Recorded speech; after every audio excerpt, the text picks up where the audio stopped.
You've said it before, maybe quietly, maybe more often than you admit. If only I started earlier. A different time, a different decision, a different version of you. And every time that thought appears, it carries weight, the kind that makes the present feel smaller than it really is. Because when you look back, everything seems clearer. You see the missed chances, the delayed decisions, the moments where you could have acted but didn't. And from where you stand now, it feels like those moments mattered more than anything you can do today. At first, it's just reflection, but over time it becomes something else. A quiet belief that the opportunity has passed, that whatever could have been built needed to begin back then, not now. And without realizing it, you start holding yourself back. But here's what most people never question. You're comparing your current awareness to your past decisions. You're judging what you did then based on what you know now. And that comparison is never fair. You didn't have this perspective years ago. You didn't see what you can see now. And because of that, you couldn't act the way you think you should have. But your mind doesn't care about that. It only sees the gap. And that gap creates hesitation. It makes you question whether starting now is even worth it, whether there's enough time left to make a real difference, whether the effort will lead anywhere meaningful at all. That's where most people stop. Not because they can't move forward, but because they've convinced themselves that the timing is wrong, that they're late, that they've missed something that can't be recovered. And so they wait, hoping for a different feeling that never comes. But what if the idea of being too late is the very thing keeping you stuck? What if time has not been working against you, but simply waiting for you to see things clearly enough to act with intention? Because clarity changes everything. It removes distractions, sharpens focus, and eliminates what no longer matters. And when you have that clarity, you move differently. You don't waste energy the same way. You don't chase things that lead nowhere. You begin to act with purpose instead of uncertainty, and that alone changes the pace of your progress. There are people who started later than you and still built something significant, not because they had more time, but because they used their time differently. They moved with urgency, not panic, with direction, not confusion. Because once you understand what matters, you stop hesitating, you stop overthinking, you stop waiting for perfect conditions. You begin to act even if it's uncomfortable, even if it's uncertain, even if it feels overdue. And that's where things begin to shift, not instantly, not dramatically, but steadily. You start to feel momentum again. You begin to see small results, then larger ones, and over time, what once felt impossible starts to feel within reach. But none of that happens if you stay focused on what's behind you, because the past cannot be changed, but it can control you if you keep giving it attention. It can shape your decisions, limit your actions, and convince you that your future is already decided, and it's not. The only thing that matters now is what you choose to do from this point forward. Not what you didn't do, not what you missed, not what could have been, but what can still be built, because time is still moving. Every day, whether you act or not, it continues.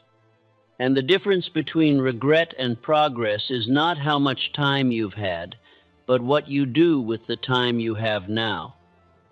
Think about where you'll be 5 years from today, not in terms of age, but in terms of direction. Because if you continue the same pattern, the same hesitation, the same delay, the outcome will remain the same. But if you shift even slightly, your direction changes. And over time, that change compounds into something far greater than it seems in the moment. That's the part most people underestimate. They think starting now won't matter because it's not early enough. But they forget that consistency over time has a way of transforming even small beginnings into something powerful. So the question is not whether you should have started earlier. The question is whether you're going to let that thought stop you from starting now. Because this moment right here is the earliest point you have left. And what you do with it will determine everything that follows. What you're about to hear will challenge how you think about timing, regret, and possibility. It will shift your focus away from what's gone and toward what remains, which is far more valuable than you realize. And if you stay with it, you may begin to see something clearly, that the opportunity was never in the past. It's been waiting for you in the present all along. There is a peculiar habit of the human mind which, if left unexamined, becomes the silent architect of limitation. It is the tendency to look backward, not for instruction, but for judgment. Many men sit in quiet reflection, not to gather strength from experience, but to measure themselves against what might have been, and in doing so, they unknowingly weaken their present position. This backward glance, when repeated often enough, begins to take on the appearance of truth. It whispers that the moment for action has passed, that the proper season belonged to another time, and that whatever remains is insufficient for meaningful achievement. Yet this is not truth, it is interpretation, shaped by a mind that has not yet learned to distinguish between reflection and self-imposed defeat. The greatest error in this habit lies in the manner of comparison. A man evaluates his past decisions with the knowledge he possesses today, forgetting entirely that such knowledge was not available to him then. He judges his former self by a standard that did not exist at the time, and from this unfair comparison, he draws the conclusion that he has failed in ways that could not have been avoided. In this process, what begins as simple recollection transforms into a fixed belief. The mind, having repeated the same conclusion often enough, accepts it without further examination. It declares that opportunity belonged to the past and that the present is merely a continuation of missed chances. Thus, without any external force, a man begins to limit his own actions based upon a false understanding of time. Yet time itself has no such judgment. It does not withhold opportunity from those who began late, nor does it favor those who began early. Time is indifferent. It moves forward with equal pace for all men, offering itself fully to those who are prepared to use it, and passing silently by those who hesitate under the weight of their own conclusions. There are men who began early and accomplished little, for they moved without direction, guided by uncertainty rather than purpose. There are others who began much later, yet advanced with such clarity and intention that they surpassed those who had far more years at their disposal. The difference was not in the time they possessed, but in the manner in which they used it. Consider the individual who reaches a point in life where clarity has finally been attained. He sees, perhaps for the first time, what truly matters and what does not. The distractions that once consumed his attention lose their influence, and the unnecessary pursuits that once seemed important fall away. What remains is a sharpened sense of direction, and with it, a capacity for action that did not exist before. This clarity, though often mistaken as something that should have been achieved earlier, is in fact the result of accumulated experience. It is the product of years spent observing, deciding, correcting, and refining. Without those years, the clarity would not exist. Thus, what appears to be delay is, in many cases, preparation of the most valuable kind. The man who understands this truth no longer views his past as wasted. He recognizes that every experience, whether it produced immediate results or not, contributed to his present understanding. He ceases to measure his progress by when he began, and instead measures it by the certainty with which he now proceeds. Once this shift occurs, the weight of regret begins to dissolve. In its place arises a sense of urgency, not the urgency of panic, but the urgency of purpose. It is the recognition that while time continues to move, it may now be directed with intention. This understanding alters the pace of action, not by increasing effort alone, but by eliminating unnecessary movement. Many men labor intensely, yet achieve little, for their effort is scattered. They pursue many directions at once, changing course frequently, and in doing so, they expend energy without producing lasting results. The man who acts with clarity, however, directs his effort toward a definite aim. Each action builds upon the last, and progress becomes visible, not through sudden leaps, but through steady accumulation. To the outside observer, this progress may appear rapid, even surprising. It seems as though the individual has advanced in a short period of time far beyond what others have achieved over many years. Yet this appearance is misleading. What is seen as rapid advancement is, in truth, the result of focused application, guided by understanding that was not previously present. Others begin to take notice of this change. They observe a difference, though they may not be able to explain it fully. Where once there was hesitation, there is now decisiveness. Where there was uncertainty, there is now direction. The individual appears more composed, more deliberate, and more certain of his course. This perception is not the result of outward display, but of inner alignment. Such a transformation does not occur instantly. It is the result of repeated decisions made in accordance with a clear purpose. Each decision reinforces the next, and over time, a new pattern of action is established. The individual no longer consults his past for permission to act. He draws instead upon his present understanding, using it as the foundation for forward movement. It is important to recognize that this process requires a deliberate refusal to dwell upon what cannot be altered. The past, once examined and understood, serves its purpose.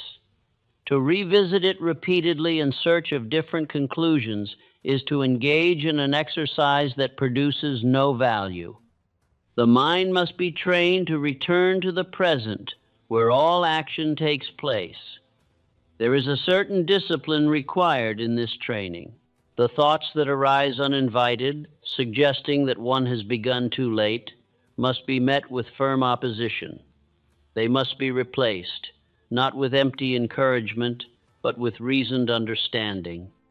The individual must remind himself that he now possesses knowledge that was not available before, and that this knowledge changes the nature of his opportunity. He may affirm with quiet conviction, "I do not measure my life by when I began, but by the power with which I now proceed." This statement, when repeated with belief, begins to reshape the underlying assumptions of the mind. It replaces the notion of delay with the recognition of readiness. As this belief strengthens, hesitation diminishes. The individual no longer waits for a different feeling to justify action. He understands that action itself creates the feeling of momentum. By beginning, even in a small way, he sets in motion a series of events that gradually build upon one another. In time, what once seemed distant begins to come within reach. The gap between intention and result narrows, not because circumstances have changed dramatically, but because the individual has changed his approach. He acts with purpose, and through this purpose he begins to influence the conditions around him. It is at this stage that a profound realization emerges. The opportunity that once appeared to belong to the past is revealed to exist in the present. It was never absent, only unseen. The individual, having acquired the ability to recognize it, now stands in a position to act upon it with effectiveness. Thus, the question is no longer whether one should have begun earlier. That question, once examined, loses its significance. The only question that remains is whether one will act now with the understanding that has been earned through experience. For the man who answers this question with action, time becomes an ally rather than an adversary. Each day contributes to his progress, and each decision strengthens his direction. The years ahead, once viewed with uncertainty, become the very means through which his purpose is realized. And so it may be said with certainty that the illusion of lost time is nothing more than a misunderstanding of its nature. Time has not been working against you. It has been waiting for the moment when you would see clearly enough to act with intention. That moment is now. There exists a moment in every man's life, though often unnoticed, which determines the course of all that follows. It is not marked by outward ceremony, nor announced by any visible sign. It is the moment in which he ceases to consider many paths and chooses one. This act, simple in appearance, carries within it a force far greater than most men ever come to understand. The majority drift through years not because they lack ability, but because they fail to decide. They entertain possibilities without committing to any, and in doing so, they remain in a state of perpetual preparation. Their energy is divided, their attention scattered, and their progress delayed not by circumstance, but by hesitation. Indecision is not merely the absence of action. It is a condition of the mind which consumes time without producing results. It disguises itself as caution, as careful thinking, as the desire to choose correctly. Yet in truth it is often nothing more than fear of consequence, expressed in the form of delay. A man who hesitates does not stand still. Though he may appear inactive, time continues its movement, and with it, opportunity passes by unnoticed. The years that seem to disappear are not lost to failure, but to uncertainty. They are consumed by the habit of postponement, which, once formed, becomes difficult to break. In contrast, the man who decides, even without perfect knowledge, begins at once to shape his circumstances. Decision creates direction, and direction organizes effort. The moment a definite choice is made, the mind aligns itself with that choice, and actions begin to follow in support of it. It is not necessary that the first decision be perfect. No man possesses complete knowledge at the outset. What matters is that the decision is made with firmness and that it is held long enough to produce results. Through action, knowledge increases, and through knowledge, decisions become more refined. Many of the most successful individuals delayed their beginnings, yet when they decided, they advanced with a speed that seemed disproportionate to their starting point. This was not due to chance, but to the absence of hesitation. Once committed, they did not divide their attention among alternatives. They moved forward, correcting their course as needed, but never abandoning their direction. To the outside observer, such individuals appear certain, even when circumstances remain uncertain. This appearance is not the result of knowing all outcomes, but of having chosen a path and accepted the responsibility of following it. Their confidence is not in the absence of difficulty, but in their willingness to proceed despite it. Others begin to recognize this quality. They observe a steadiness that is uncommon, a refusal to be swayed by temporary conditions. Where most men pause to reconsider at the first sign of challenge, the decisive individual continues, adjusting his method but not his aim. This consistency creates an impression of strength which attracts both respect and opportunity. The habit of decision strengthens with use. Each time a man decides promptly and acts upon that decision, he reinforces his ability to do so again. Conversely, each act of hesitation weakens this ability, making future decisions more difficult. Thus, decision is not a single act, but a pattern that either develops or deteriorates over time. There is a close relationship between decision and self-trust. A man who frequently changes his course begins to doubt his own judgment. He seeks external confirmation, postpones action, and becomes dependent upon the opinions of others. In this state, his progress is governed not by his own purpose, but by the shifting views of those around him. The decisive individual, however, develops confidence through action. He learns from his results, whether favorable or not, and uses that knowledge to improve. He does not expect perfection, but he does expect movement. Through repeated experience, he comes to trust his ability to navigate uncertainty, and this trust becomes a source of strength. It must be understood that decision carries with it a certain cost. To choose one path is to relinquish others.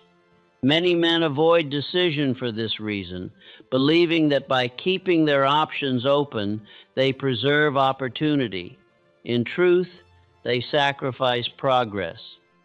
For opportunity requires action, and action requires direction. There comes a point at which a man must cease to negotiate with himself. He must stop weighing possibilities and begin to act upon one. This transition, though difficult, marks the beginning of true advancement.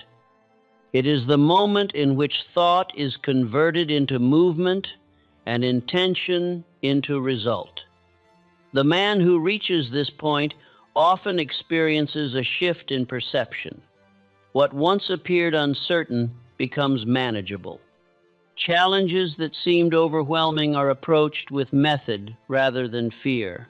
This change does not occur because the external world has altered, but because the internal state of the individual has become organized. Such organization produces efficiency.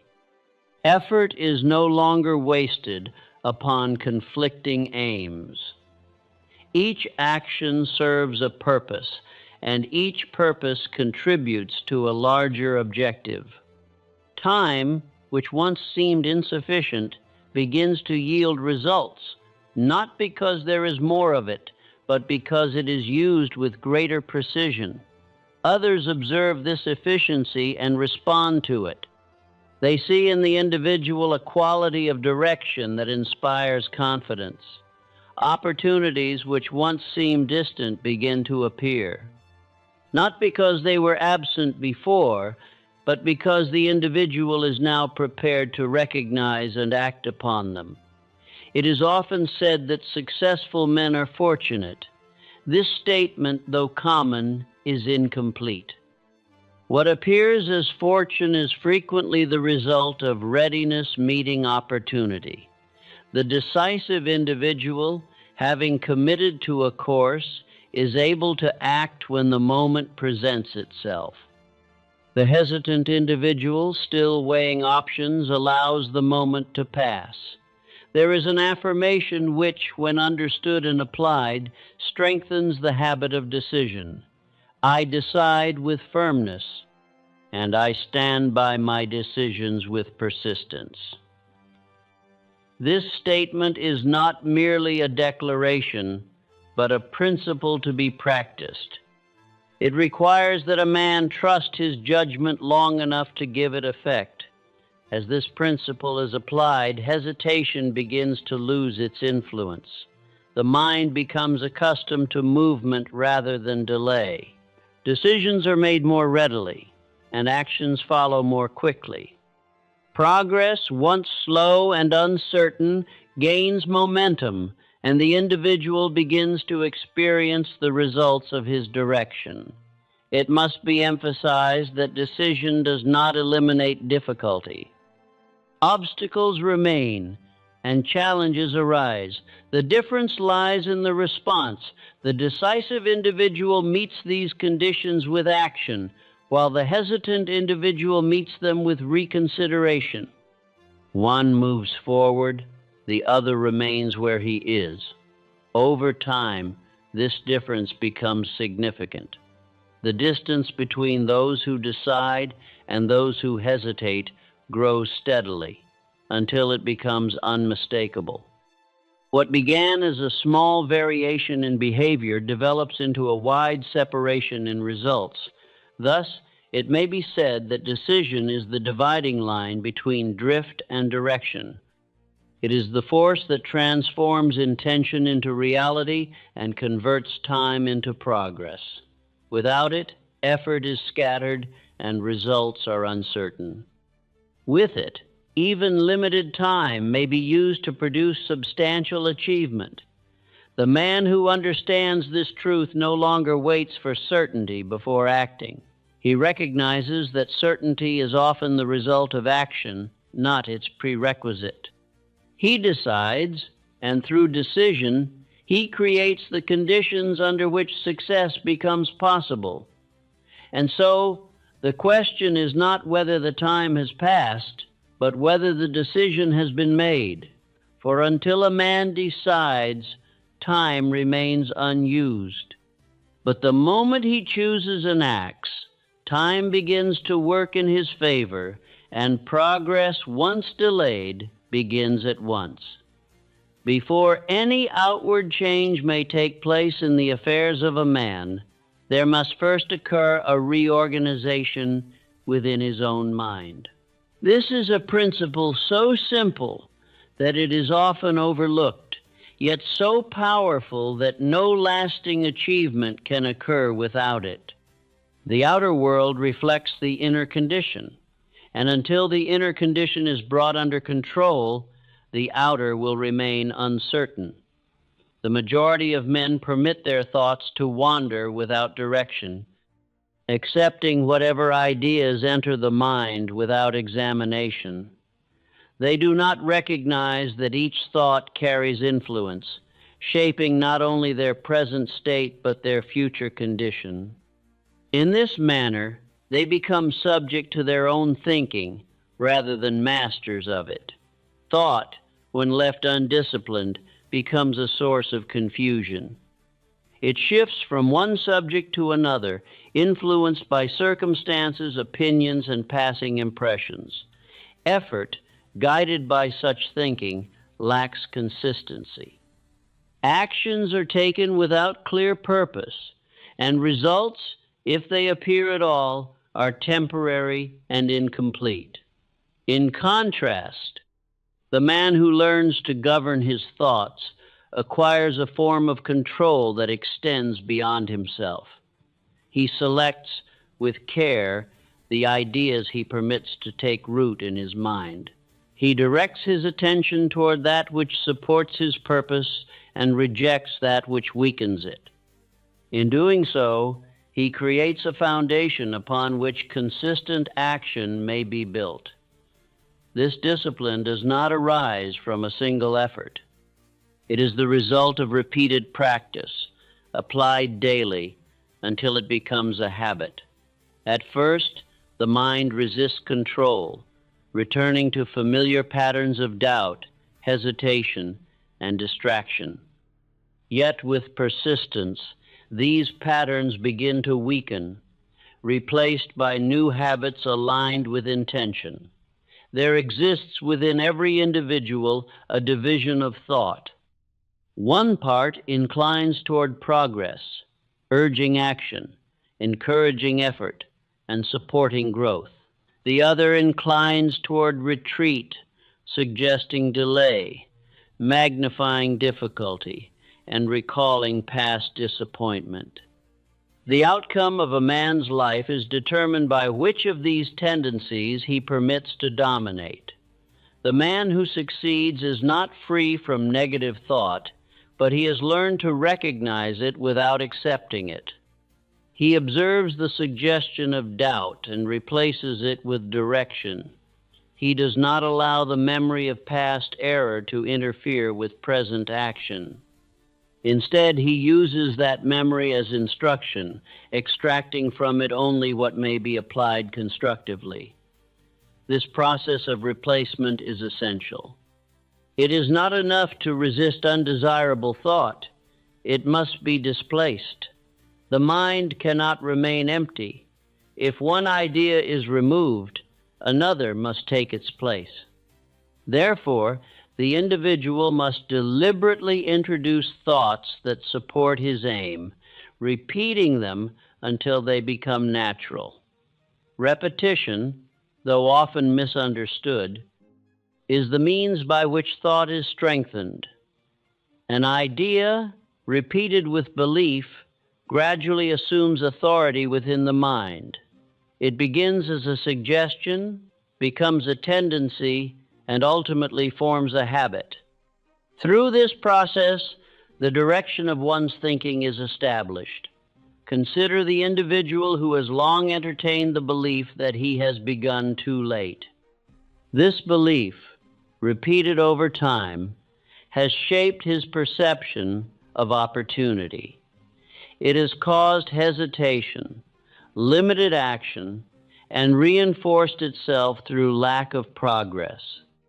To change this condition, the belief must be replaced with one that supports movement. He may begin by affirming, with conviction, "I govern my thoughts, and through them I govern my destiny." This statement, when applied with understanding, serves as a counter to the previous belief. It shifts attention from what cannot be altered to what may be controlled, establishing a new direction for thought. As this affirmation is repeated, it must be accompanied by action. Thought alone, without expression, remains incomplete. Each time the individual acts in accordance with his new belief, he strengthens it. The mind, observing the connection between thought and result, becomes more willing to accept the new pattern. There is a gradual transformation that occurs in this process. The individual begins to notice that his reactions to circumstances are changing. Where he once responded with uncertainty, he now responds with deliberation.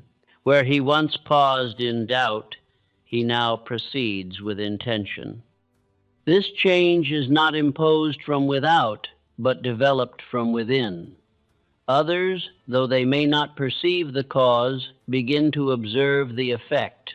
They notice a steadiness in his manner, a calmness in his decision, and a consistency in his actions.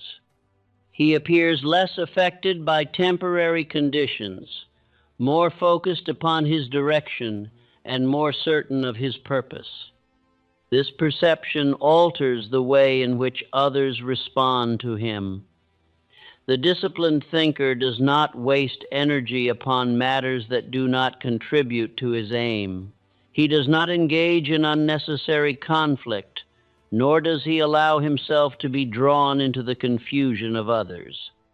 His attention is reserved for that which advances his purpose, and his thoughts are aligned accordingly. It must be understood that this discipline requires vigilance. The mind, having been accustomed to wandering, will attempt to return to its former habits. Doubt may reappear, distraction may arise, and old patterns may attempt to reassert themselves. These occurrences are not signs of failure, but reminders of the necessity of continued practice. The individual must meet these moments with firmness. He must recognize that each instance of control strengthens his ability, while each lapse weakens it. Through continued effort, the new pattern becomes established, and the mind, once restless, becomes directed. There is a notable effect that accompanies this transformation. The individual begins to experience a sense of order, not only in thought but in action. Tasks are approached with method, decisions are made with clarity, and results become more consistent. This order reduces wasted effort and increases effectiveness. It is at this stage that progress begins to accelerate, not because the individual is working harder, but because he is working with greater precision. Each action contributes to a definite aim, and each result builds upon the last. Time, once consumed by scattered effort, is now used with purpose. The importance of repetition must again be emphasized. Many abandon this process too soon, expecting immediate change. They fail to recognize that habits formed over years cannot be replaced in a moment. Persistence in thought is required, just as persistence in action is required. The man who continues, however, begins to experience a shift in identity. He no longer sees himself as one who hesitates, but as one who acts. He no longer defines himself by past delay, but by present discipline. This change in self-perception influences his behavior, reinforcing the very habits he seeks to establish. Others respond to this change in a manner that further supports it. They begin to trust his judgment, to rely upon his consistency, and to recognize his direction. Opportunities once overlooked are now presented, not because the world has changed, but because the individual has become prepared to receive them. Thus, it may be said that the discipline of thought is the foundation upon which all outward achievement is built. Without it, effort remains scattered and results uncertain. With it, even limited resources may be directed toward substantial accomplishment. The man who masters his thoughts acquires mastery over his actions. He ceases to be governed by circumstance and begins to influence it. He moves with intention, guided by a clear purpose and supported by a mind that has been trained to serve that purpose. And so, the reorganization of thought is not an abstract exercise, but a practical necessity. It is the means by which confusion is replaced with clarity, hesitation with action, and uncertainty with direction. Through it, the individual gains control not only of his mind, but of the course his life will take.